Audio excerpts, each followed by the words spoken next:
പാർലമെന്റിൽ ഭരണപക്ഷത്തിൻ്റെ ഉറക്കം കെടുത്തി പ്രതിപക്ഷത്തിൻ്റെ ഉറച്ച പോരാട്ടം കനക്കുകയാണ്.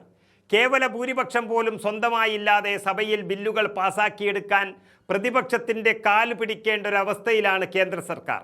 BJPയുടെ പതനം പൂർണ്ണമായി ഉറപ്പിച്ചു കഴിഞ്ഞു എന്ന് വിളിച്ചോതുന്ന അത്യപൂർവ നിമിഷങ്ങൾക്കാണിപ്പോൾ ഡൽഹി സാക്ഷ്യം വഹിക്കുന്നത്. ജൂലൈ 20-ാം തീയതി തുടങ്ങിയ പാർലമെന്റിൻ്റെ വർഷകാല സമ്മേളനം പ്രതിപക്ഷ പ്രതിഷേധത്തിൽ പൂർണ്ണമായും തരിപ്പണമായിരിക്കുന്ന ഒരവസ്ഥയാണ്. FCRA ഭേദഗതി ബില്ലും ഭരണഘടനാ ഭേദഗതിയുമൊക്കെ പാസാക്കാൻ വഴിയില്ലാതെ മോദി സർക്കാരും അമിത്ഷായും നെട്ടോട്ടമോടുകയാണ്. എന്താണ് ഈ FCRA ബില്ലെന്ന് വെച്ചാൽ, വിദേശ രാജ്യങ്ങളിൽ നിന്നും സംഘടനകളിൽ നിന്നും നമ്മുടെ നാട്ടിലെ NGOകളും സന്നദ്ധ പ്രസ്ഥാനങ്ങളും കൈപ്പറ്റുന്ന സാമ്പത്തിക സഹായങ്ങളും ഫണ്ടുകളും പൂർണ്ണമായി സർക്കാരിൻ്റെ നിരീക്ഷണത്തിലും നിയന്ത്രണത്തിലുമാക്കാനുള്ള ബില്ലാണിത്. സുതാര്യതയുടെ മറപിടിച്ച് സർക്കാരിനെതിരെ ശബ്ദമുയർത്തുന്ന സംഘടനകളെയും പ്രതിപക്ഷത്തെയും വായ്മൂടിക്കെട്ടാനുള്ള ഒരു ഒളിയമ്പ് കൂടിയാണിത്. ഈ ബിൽ എങ്ങനെയെങ്കിലും പാസാക്കിയെടുക്കാൻ പ്രതിപക്ഷത്തിൻ്റെ സഹായം തേടി പാർലമെന്ററി കാര്യമന്ത്രി കിരൺ റിജിജു ഇറങ്ങിത്തിരിച്ചിരിക്കുന്നു.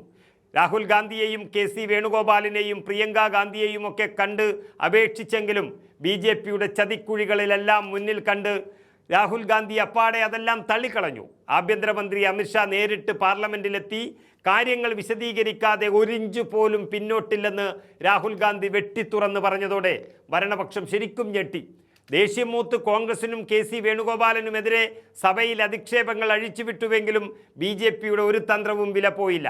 ഇതിനിടയിലാണ് മണ്ഡല പുനർനിർണയ വനിതാ സംവരണ ബില്ലുകൾ കൊണ്ടുവരാൻ സമ്മേളനം നീട്ടാൻ പോലും BJP അണിയറയിൽ തന്ത്രങ്ങൾ മെനയുന്നത്.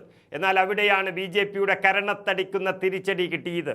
NDAയെ പിന്തുണയ്ക്കുമെന്ന് കരുതിയ തൃണമൂൽ കോൺഗ്രസിൽ നിന്ന് തെറ്റിപ്പിരിഞ്ഞ വിമത MP-മാരിൽ പ്രധാനികളായ അബു താഹിർ ഖാൻ, ഖലീലുർ റഹ്മാൻ, യൂസഫ് പഠാൻ എന്നീ 3 MP-മാർ തങ്ങൾ BJPക്കൊപ്പമോ NDAക്കൊപ്പമോ ഇല്ല എന്ന് പരസ്യമായി പ്രഖ്യാപിച്ച് സഭയെ ഞെട്ടിച്ചിരിക്കുന്നത്. ഭരണഘടനാ ഭേദഗതി ബിൽ ലോകസഭയിൽ പാസ്സാകണമെങ്കിൽ സഭയിൽ ഹാജരാകുന്നവരുടെ 2/3 ഭൂരിപക്ഷം വേണം. അതായത് 540 MP-മാർ ഹാജരായാൽ 360 പേരുടെ പിന്തുണ വേണം.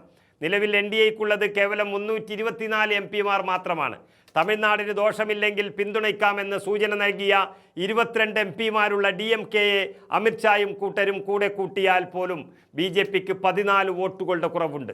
ഇനി DMK വോട്ടെടുപ്പിൽ നിന്ന് വിട്ടുനിന്നാൽ പോലും 21 വോട്ടുകളുടെ കുറവ് വരും. കഴിഞ്ഞ ഏപ്രിലിൽ സഭയിൽ ബില്ല് അവതരിപ്പിച്ച് ദയനീയമായി പരാജയപ്പെട്ടതിൻ്റെ ക്ഷീണം നരേന്ദ്രമോദിക്കും അമിത്ഷായ്ക്കും ഇനിയും മാറിയിട്ടില്ല. ചെറുപാർട്ടികളെ ചാക്കിട്ട് പിടിച്ചും വോട്ടെടുപ്പിൽ ക്രമക്കേടുകൾ കാണിച്ചും അട്ടിമറി വിജയം നേടാൻ ആഭ്യന്തരമന്ത്രി അമിത്ഷാ നേരിട്ട് തന്ത്രങ്ങൾ മെനയുന്നുണ്ടെങ്കിലും കാര്യങ്ങൾ BJPയുടെ കൈവിട്ടു പോകും എന്നുറപ്പായി.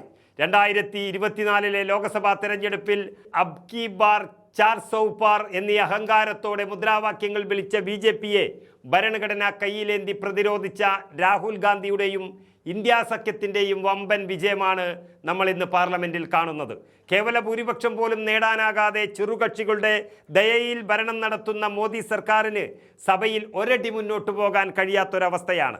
പ്രതിപക്ഷത്തെ ഒന്നിച്ചു നേരിടാൻ ശക്തിയില്ലാതെ കാലുപിടിച്ചും അധിക്ഷേപിച്ചും മുന്നോട്ടു പോകുന്ന BJPയുടെ ഈ പതനം ഇന്ത്യൻ ജനാധിപത്യത്തിൻ്റെ വലിയൊരു തിരിച്ചുവരവ് തന്നെയാണ്.